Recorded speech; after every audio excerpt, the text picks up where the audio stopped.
Hello बच्चों, कैसे हैं आप? कैसे चल रही है आपकी पढ़ाई? आई होप आपका पढ़ने पर ध्यान है, दूसरी चीज़ों पे ध्यान प्लीज़ मत लगाइए, पढ़ाई पे ध्यान दीजिए। टाइम कम है, देखते देखते वक्त गुज़र गया है और भी वक्त गुज़र जाएगा और पता नहीं चलेगा कि कहाँ तक हम लोग पहुँचे हैं। तो प्लीज़ पढ़ाई पे पूरा पूरा फोकस रखें। तो लास्ट टाइम जो था सोल्यूशन चैप्टर हमने स्टार्ट किया हुआ था, उसमें solution, type of solution, solute, solvent, कुछ concentration terms, Henry's law, factors affecting solution सब हमने देखा है। आज हम आते हैं टॉपिक के मेन कंसेप्ट के ऊपर, जो कि रिवॉल्व करेगा अराउंड वेपर प्रेशर। ये वेपर प्रेशर क्या है भाई? वेपर प्रेशर वो हम देखेंगे। देखिए, ये वेपर प्रेशर समझने के लिए थोड़ा सा आपको ध्यान अभी 5 मिनट केंद्रित करना पड़ेगा यहाँ पर कि ये वेपर प्रेशर है क्या, तो आपको डिटेल में समझेगा। देखिए, मान लीजिए कि मैंने एक वेसल लिया,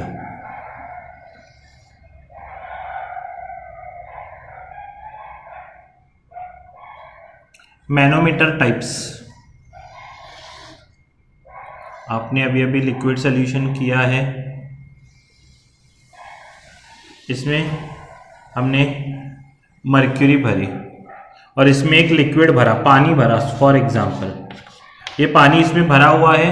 मान लीजिए इस लेवल तक, पहले तो क्या होगा, इस में भी क्या है, कुछ नहीं है, यानी एयर है, तो इस पे भी एटमॉस्फेरिक प्रेशर लगेगा, इधर भी एटमॉस्फेरिक प्रेशर लगेगा, सब कुछ सेम था।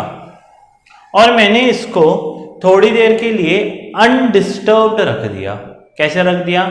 अनडिस्टर्ब। तो देखा गया कि थोड़ी देर बाद हुआ क्या कि ये वाली जो लेवल है, ये क्या हो गई, यहां से नीचे हो गई और ये वाली लेवल ऊपर आ गई। इसका मतलब क्या है कि इस तरफ कोई ना कोई प्रेशर, अच्छा ये इधर आके रुक गई, धीरे धीरे धीरे धीरे नीचे गई, एक लिमिट तक रुक गई। इसका मतलब क्या है, कहीं ना कहीं पहले जहां पर दोनों एटमॉस्फेरिक प्रेशर लग रहा था, इस तरफ कुछ एक्स्ट्रा प्रेशर लगा है, कहीं से तो वो जनरेट हुआ है, इसलिए ये नीचे हो गया है, ये ऊपर आया है। अगर ये नीचे गया है, ये ऊपर आया है, कुछ एक्स्ट्रा प्रेशर लगा है, तो ये एक्स्ट्रा प्रेशर आया कहां से? ये एक्स्ट्रा प्रेशर ही था जो लिक्विड ने तैयार किया। ये एक्स्ट्रा प्रेशर कौन सा था, कैसे तैयार किया, वो बाद में देखेंगे। ये प्रेशर कौन सा था? ये प्रेशर वही था जो लिक्विड, पहले तो यहां पर गैस थी, जो भी एयर था उसका एटमॉस्फेरिक प्रेशर था। ये एक्स्ट्रा प्रेशर और कोई तो है नहीं वेसल के अंदर, तो कौन तैयार कर रहा है? तो वो देखा गया कि वो लिक्विड तैयार कर रहा है, लिक्विड के वेपर्स बने हैं, वो तैयार कर रहे हैं, इसलिए उसको नाम दिया गया है वेपर प्रेशर। अभी वेपर प्रेशर किसी को भी वेपर प्रेशर नहीं बोलते हैं, वेपर प्रेशर किसको बोलते हैं, आइए उस पर ध्यान देते हैं। आपने बचपन में एक छोटी सी चीज तो पढ़ी है, इवापोरेशन, सिंपल चीज, इवापोरेशन पढ़ी है। इवापोरेशन होती है, देखा है आपने। अगर मान लीजिए यहां पर एक पानी का ग्लास में गिरा दूं पानी, तो थोड़ी देर के बाद क्या होगा, पूरा पूरा पानी इवापोरेट हो जाएगा, होगा नहीं होगा?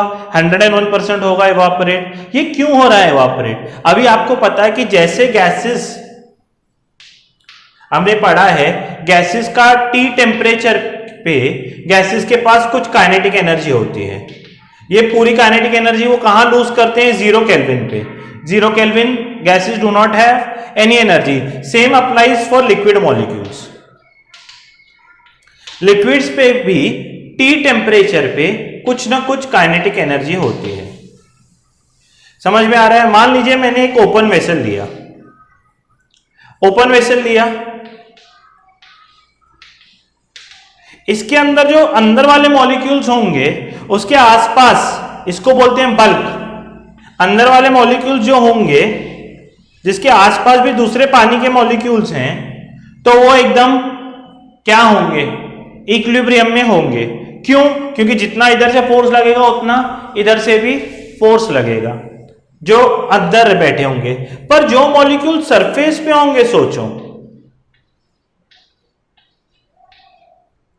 जो सरफेस पे होंगे उनको नीचे की तरफ पानी के मॉलिक्यूल्स तो अट्रैक्ट करेंगे, पर ऊपर फ्री है वो, ठीक है। हालांकि इनके ऊपर एटमॉस्फेरिक प्रेशर लगता है, पर क्या है, still they are free to move. ऊपर से प्रेशर लगता है, नीचे एटमॉस्फेरिक प्रेशर उनको बाहर आने नहीं देता है, पर क्योंकि उनको टी एनर्जी है, क्या है, टी टेम्परेचर पे कुछ काइनेटिक एनर्जी है, वो कंटिन्यूअसली वाइब्रेट होते रहते हैं। मान लीजिए एक बीच का मॉलिक्यूल है, सोचिए जरा, इधर से भी एक ने एनर्जी दी, इधर से भी, दोनों आके इससे टकराए, ये ऊपर उठ जाता है। क्या हो जाएगा, वाइब्रेशन के कारण दोनों ने इसको एनर्जी दे दी, एक साथ इसके पास ट्रिमेंडस एनर्जी आ गई, तो ये ऊपर उठ जाएगा ये मॉलिक्यूल। और इसकी एनर्जी मान लीजिए एटमॉस्फेरिक प्रेशर से भी ज्यादा हो गई, तो वो इवापोरेट कर जाएगा। वो क्या कर जाएगा, इवापोरेट। समझ में आ रहा है। इसलिए गर्मियों के सीजन में देखिए टी जल्दी जल्दी इवापोरेट, गर्मियों के सीजन में अगर आप कपड़े वगैरह सुखाने डालते तो एकदम जल्दी सूख जाते हैं। क्यों, क्योंकि टेम्परेचर ज्यादा होता है, काइनेटिक एनर्जी ज्यादा है। तो ये काइनेटिक एनर्जी पे ही है, मैं हीट तो नहीं कर रहा हूं, इवापोरेशन हो जाता है। ये काइनेटिक एनर्जी पे क्या हो जाता है, इवापोरेशन हो जाएगा, और वेपर्स तैयार होते हैं। क्या तैयार होते हैं, वेपर्स तैयार होते हैं। समझ में आ रहा है। तो क्या है, ये जो इवापोरेशन है ये टेम्परेचर पे डिपेंड करता है, टेम्परेचर डिपेंडेंट। उसके बाद ये सरफेस एरिया पे डिपेंड करेगा। सोचिए आपने बचपन से सीखा है कि अगर मैं चाय कप में पीता हूं तो जल्दी ठंडी, लेट ठंडी होती है, और प्लेट में पीता हूं तो जल्दी ठंडी होती है। तो कप में क्या होता है, कप में जो सरफेस एरिया होती है वो इतनी ही रहती है, पर अगर आप प्लेट में पियोगे तो सरफेस एरिया ज्यादा मिलेगी, और ये सरफेस फेनोमेनन है, तो ये जल्दी जल्दी इवापोरेट हो जाएगा। समझ में आ रहा है।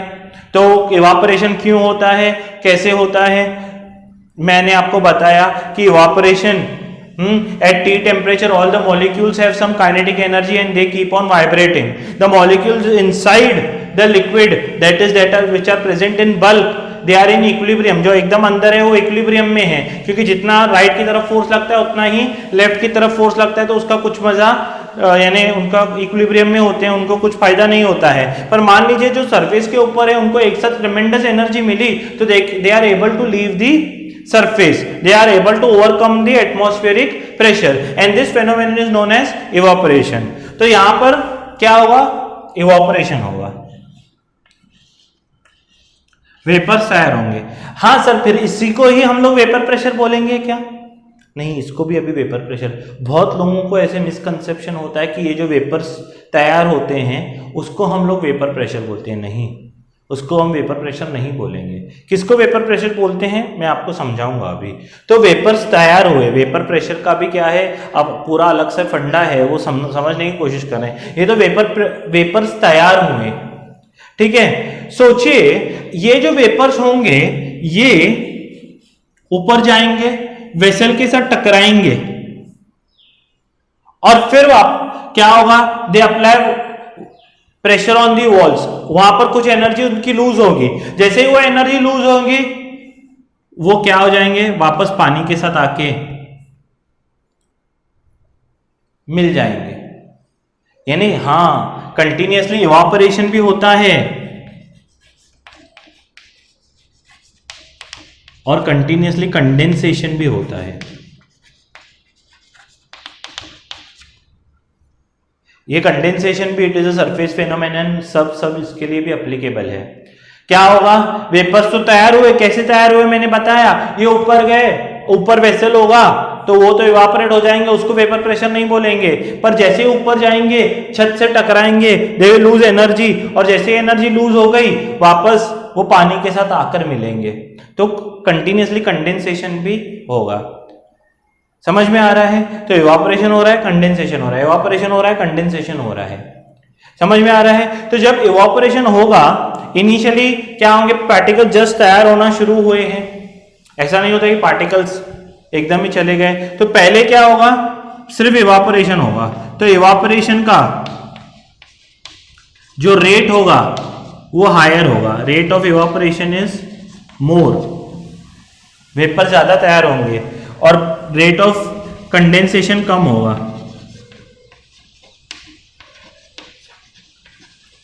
पर एक पॉइंट ऐसे आ जाएगा धीरे धीरे कि रेट ऑफ इवापोरेशन, मॉलिक्यूल्स इधर जमा होते जा रहे हैं, जमा होते जा रहे हैं, जमा होते जा रहे हैं, जितना इवापोरेट हो रहे हैं ऊपर जा रहे हैं जितने, उतने नीचे भी आ रहे हैं, उतने कंडेंस भी हो रहे हैं।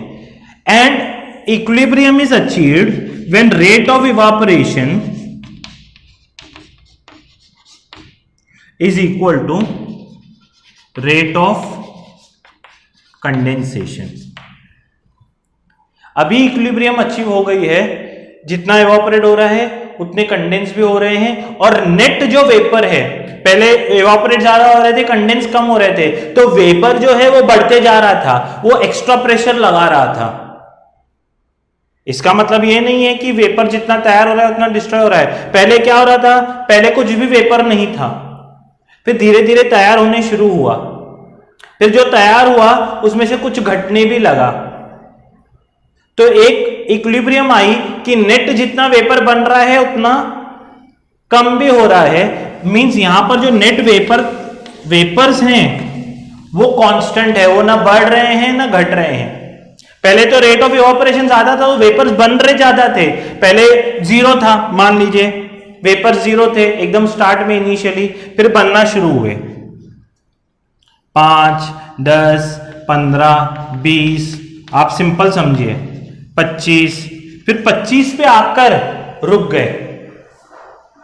अभी जितने वेपर नीचे से बन रहे हैं उतने कंडेंस भी हो रहे हैं, अभी नेट इंक्रीज नहीं है या नेट डिक्रीज नहीं है, अभी rate of formation and rate of condensation same हो चुका है। यहां पर जब बढ़ रहे थे तब रेट ऑफ इवापोरेशन ज्यादा था और कंडेंसेशन कम था, पर एक सिस्टम में इक्विलिब्रियम आ जाने के बाद रेट ऑफ इवापोरेशन और कंडेंसेशन सेम हो जाता है, यानी वेपर्स इंक्रीज होना बंद हो जाते हैं और नेट जो वेपर्स इसमें बने हैं वो स्टेबल रहते हैं। और ये जो प्रेशर लगा रहे हैं, इसलिए पहले ये मैंने आपको क्या बोला, जैसे जैसे वेपर्स बनना शुरू होंगे वैसे वैसे ये घटना शुरू होगा, क्योंकि प्रेशर बढ़ना शुरू हुआ है। जब बढ़ा बढ़ा बढ़ा बढ़ा एक पॉइंट पे आकर स्टॉप हो गया, और ये एक पॉइंट पे आकर जब ये स्टॉप हो जाएगा तब जो ये प्रेशर लगा रहा है एक्स्ट्रा, हाँ, तब ये जो लेवल्स में डिफरेंस है H, आपको पता होगा रो Hg, यही इसका वेपर प्रेशर होगा, यही इसका क्या होगा, वेपर प्रेशर होगा। सो vapour pressure is not pressure because of evaporation. Vapor pressure is a pressure of the liquid when rate of evaporation is equal to rate of condensation. तब जो प्रेशर हमको मिलेगा, ये बहुत ही इंपॉर्टेंट पॉइंट है, जब rate of evaporation और rate of condensation same होते हैं तभी जो प्रेशर लगता है उसको ही हम वेपर प्रेशर बोलते हैं, सिर्फ इवापोरेशन वाले को नहीं बोलते। आप एक बात ध्यान रखें, आप आई होप आपको समझ में आया है, इसलिए पहले वो घटते घटते घटते एक पॉइंट पे आकर रुक जाता है। ये जो फाइनल प्रेशर है ये सबको वेपर प्रेशर नहीं बोलेंगे, ये जो फाइनल प्रेशर लग रहा है एक्स्ट्रा उसको क्या बोलेंगे, वेपर प्रेशर बोलेंगे। आई होप आपको ये समझा है रेट ऑफ वेपर प्रेशर।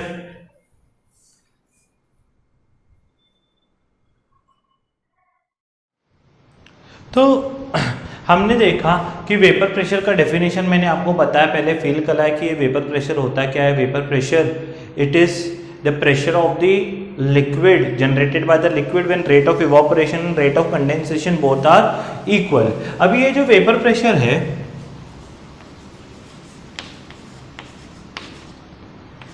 जो हम देखते हैं ये जनरेट क्यों हो रहा है, आपने देखा ये जो है it is not a surface phenomenon, ये सरफेस फेनोमेनन नहीं है, ये याद रखें आप, कई बार पूछा जाता है, ये सरफेस फेनोमेनन नहीं है, ये साइज और शेप पे डिपेंड नहीं करता है, साइज और शेप पे डिपेंड नहीं करेगा। सर पर इवापोरेशन और कंडेंसेशन तो सरफेस फेनोमेनन है, हाँ, तो इसलिए तो क्योंकि इवापोरेशन और कंडेंसेशन हमको रखने ही दोनों सेम है, इवापोरेशन और कंडेंसेशन एक दूसरे को कैंसिल कर देंगे ना।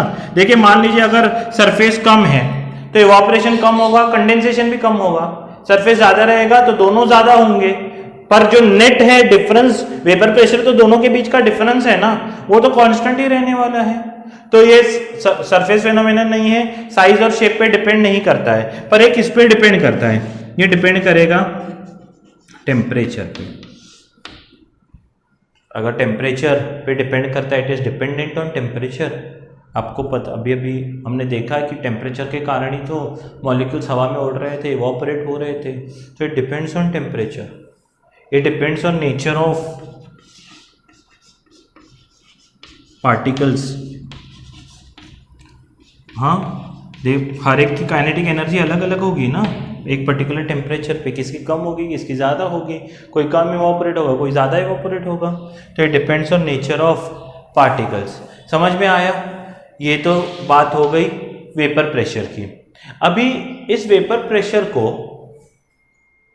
रॉल्ट साहब ने डिफाइन किया था कि रॉल्ट साहब का, अगर मैं आपको एग्जैक्ट स्टेटमेंट यहाँ पर लिखूं तो आपको मैं समझाता हूं। रॉल्ट भैया कहाँ हो आप, रॉल्ट भैया कहाँ हो आप। तो इनकी स्पेलिंग भी, एक तो आर ए, हर बार मैं देखता हूँ ना, हर बार मेरे को बुक में इनकी स्पेलिंग अलग मिलती है। रॉल्ट साहब, Raoult's law, it states that partial vapour pressure, मैं लिखूंगा, आप इतना मस्त लिखूंगा ना, आपको समझेगा कुछ नहीं। It states that partial vapour pressure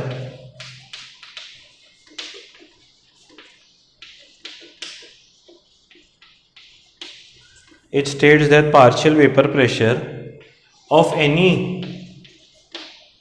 volatile यानी जो इजीली इवापोरेट होता है, volatile component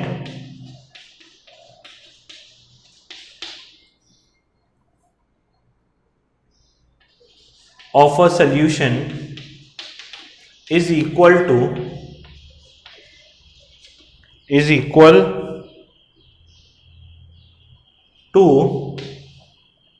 vapor pressure of pure component multiplied by its mole fraction। बहुत ही सुंदर, अच्छा सर, बहुत अच्छा लगा। ये है रोल्ट्स लॉ। समझा क्या? कुछ नहीं समझा है। It states that partial vapour pressure of any volatile component of a solution is equal to vapour pressure of pure component multiplied by its mole fraction. इसका मतलब क्या है सर? देखिए, ये जो वेपर प्रेशर हमने देखा, मान लीजिए, अभी समझने की कोशिश करते हैं। प्योर सॉल्यूशन, मैंने बोला वेपर प्रेशर साइज और शेप पे डिपेंड नहीं करेगा। मान लीजिए किसी एक टेम्परेचर पे मैंने एक गिलास पानी लिया, प्योर वाटर, और एक समुद्र पूरा पानी से भरा हुआ है, दोनों का वेपर प्रेशर सेम होगा, क्योंकि दोनों में रेट ऑफ इवापोरेशन और कंडेंसेशन सेम होंगे। इसका मतलब ये है, यानी जो वेपर प्रेशर है एक पर्टिकुलर टेम्परेचर पे किसी भी प्योर यानी लिक्विड का कांस्टेंट होता है। समझ में आ रहा है? पर हम तो देख रहे हैं सॉल्यूशन।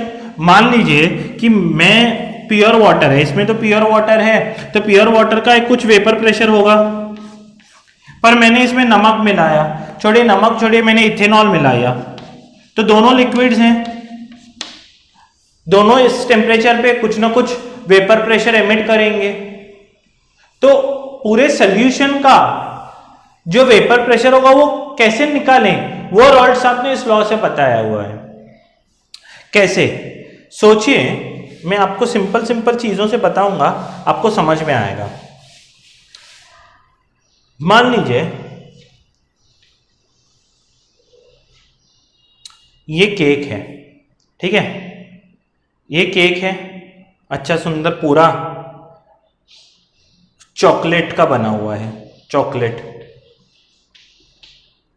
मैं आग बन के खा रहा हूं केक को, तो टेस्ट किसका आएगा? 101%, 100% जो है चॉकलेट का ही टेस्ट आएगा। कैसा भी खाऊं चॉकलेट का ही टेस्ट आने वाला है। सोचिए इसी केक को मैंने बनाते समय अभी 100% चॉकलेट का नहीं बनाया है, 75% चॉकलेट का बनाया और 25% आपको कौन सा फ्लेवर पसंद है उसका बनाते हैं। मुझे बटर स्कॉच पसंद है, ठीक है, 25% बटर स्कॉच का बनाया। तो अभी मैं खाऊंगा तो चांस है कि 75% टेस्ट चॉकलेट का आएगा और 25% बटर स्कॉच का टेस्ट आने वाला है। सही है ना? 25% मैं आग बन के खा रहा हूं तो 25% जो मुंह में टेस्ट होगा, पहले 100% पूरा चॉकलेट ही फील हो रहा था, अभी 75% चॉकलेट फील होगा, 25% दोनों का इफेक्ट दिखेगा ना, दोनों का इफेक्ट दिखेगा। समझ में आ रहा है? ये 100% है ना, ये प्योर सोल्यूशन है, प्योर सॉल्वेंट। मान लीजिए प्योर वाटर, जैसे प्योर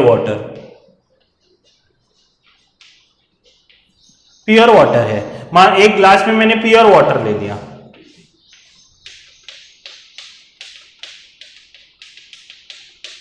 प्योर वाटर, इसका मान लीजिए वेपर प्रेशर P1 था, ठीक है, P1 था।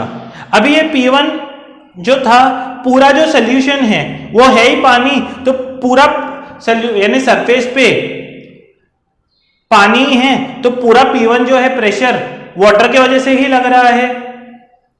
पर अगर मान लीजिए ये जो दूसरा है, ये है वाटर प्लस इथेनॉल, क्योंकि ये मिक्सचर है, क्योंकि ये सोल्यूशन है, इसमें क्या होगा, पूरा का पूरा पानी है क्या? नहीं, कुछ पानी है, कुछ इथेनॉल है। पानी कितना है ये मोल फ्रैक्शन बताएगा, मोल फ्रैक्शन परसेंटेज ही तो बताता है। मान लीजिए ये x1 पानी है, x2 जैसे ये 75% है और ये 25% है, समझ में आ रहा है? मान लीजिए पानी का प्रेशर मैंने जैसे P1 माना, इथेनॉल का प्रेशर मैं P2 मानता हूं। अगर पूरा इथेनॉल होता, क्वांटिटी में सेम ही रख रहा हूं, पूरा इथेनॉल होता, मान लीजिए 100 ml पानी लिया तो क्या हुआ, P1 प्रेशर लग रहा है। मान लीजिए 100 ml मैंने इथेनॉल लिया तो P2 प्रेशर लग रहा है। ये दोनों प्योर हैं, पर दोनों का मिक्स करके अगर मैं सॉल्यूशन बना रहा हूं,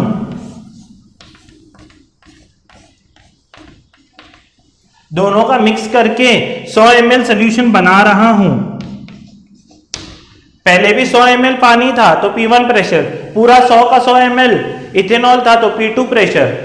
समझ में आ रहा है? जैसे यहाँ 100% केक था तो सिर्फ केक का टेस्ट आ रहा था, पर जब मैंने मिक्सचर किया तो आपने क्या बोला, सर 75% केक का टेस्ट आएगा, 25% बटर स्कॉच का। क्यों? क्योंकि बटर स्कॉच का भी इफेक्ट है इसमें। x1 क्या है, x1 is a percentage of water and x2 is a percentage of ethanol. तो जो प्रेशर मिलेगा हमको, पार्शियल वेपर प्रेशर, वो क्या है, P1 चॉकलेट फ्लेवर, पर वो कितना परसेंटेज प्रेजेंट है, 50% प्रेजेंट है। P1 अभी पूरा का पूरा दिखेगा क्या? नहीं, वो कितना प्रेजेंट है, x1। तो P1 into x1 plus P2, दूसरे का भी तो टेस्ट आएगा। तो जब वही ये रॉल्टॉ बता रहा है, it states that partial vapour pressure of any volatile component of a solution, किसी भी सॉल्यूशन में, सॉल्यूशन यानी सॉल्यूट और सॉल्वेंट दोनों रहेंगे, तो वो partial vapour, full vapour pressure नहीं बोला है, वो पार्शियल वेपर प्रेशर जो होता है वो उस सॉल्यूशन में कितना पार्टिसिपेट करता है, it is equal to vapour pressure of pure. P1 क्या है, प्योर सॉल्यूशन का है ना, जब पूरा पानी था, pure multiplied by mole fraction. हमको मोल फ्रैक्शन के साथ मल्टीप्लाई करना पड़ता है। प्योर का भाई मोल फ्रैक्शन क्या बताएगा, वो कितना क्वांटिटी प्रेजेंट है सॉल्यूशन में। अगर मान लीजिए 50 पर, अगर 75% चॉकलेट होगा तो 75% चॉकलेट का टेस्ट आएगा। तो वैसे ही अगर x1 क्या है, उसका परसेंटेज है, किसका परसेंटेज है, सॉल्वेंट का, जितना वो प्रेजेंट रहेगा। मान लीजिए मैंने बोला 90% क्या है, एक्वियस सॉल्यूशन ऑफ इथेनॉल, यानी क्या है, 90% इथेनॉल है, तो P1 इंटू 0.9, हाँ मान लो ये P2 इथेनॉल के लिए था ना, P2 इंटू 0.9 और P1 इंटू 0.1, ये वेपर प्रेशर होगा। तो ये 0.9 और ये 0.1 क्या है, मोल फ्रैक्शन है। ये तो सिंपल लॉजिकल चीज है कि जितना जो परसेंटेज प्रेजेंट होगा, मोल फ्रैक्शन वही बताता है कि इस सोल्यूशन में इतना पार्ट सॉल्वेंट है और इतना पार्ट सोल्यूशन है। तो जिस क्वांटिटी में जो प्रेजेंट होगा वो उतना ही तो अपना वेपर प्रेशर लगाएगा। ओरिजिनल में P1 लगा रहा था, पर अभी क्या है, X1 क्वांटिटी में प्रेजेंट है, तो P1 into X1 plus P2 into X2। तो ये है रॉल्ट्स लॉ, बहुत ही इंपॉर्टेंट लॉ है जो आपको पता होना चाहिए। स्क्रीन पॉज करके आप लिख सकते हैं। देखिए यहाँ पर एक सम है, वो सम क्या बोलता है, थोड़ा सा एक्चुअली थ्योरी बुक्स में भी दिया हुआ है, पर सम के माध्यम से मैं पूरा समझाते जाता हूँ आपको। The vapour pressure of pure liquid A and B is 450 and 700, यानी A का 450 है और B का 700 है, तो 450 एंड 700 है। समझ में आ रहा है। Find composition of liquid and vapour, तो ये लिक्विड एंड वेपर है। फाइनल प्रेशर इज 600, तो फाइनल प्रेशर तो 600 है। तो मुझे क्या निकालना है, लिक्विड का निकालना है, यानी XA निकालना है, और इसका निकालना है, यानी XB निकालना है। तो एक्चुअली जो टोटल प्रेशर होता है वो मैंने अभी अभी आपको निकाल के बताया। मैंने बताया है कि PA इंटू XA लिखते हैं प्लस PB इंटू XB। कुछ बुक्स में इसको और क्या किया जाता है, आपके बुक में किया गया है कि XA